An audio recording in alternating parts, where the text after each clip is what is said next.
Hello guys, in this video I'm going to show you how to make a document available offline in the Google Drive app.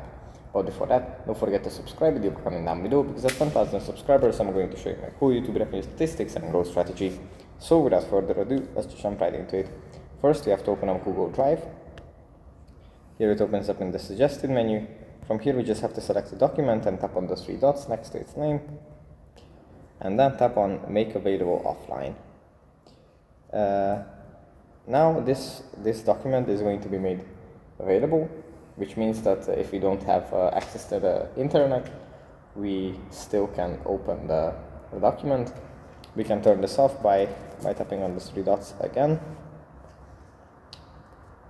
and then tapping on available offline, and yeah, from now on this file isn't going to be available offline. So yeah, that's pretty much it for this video. Hope it was helpful for you guys, and I'll see you in the next one. Bye.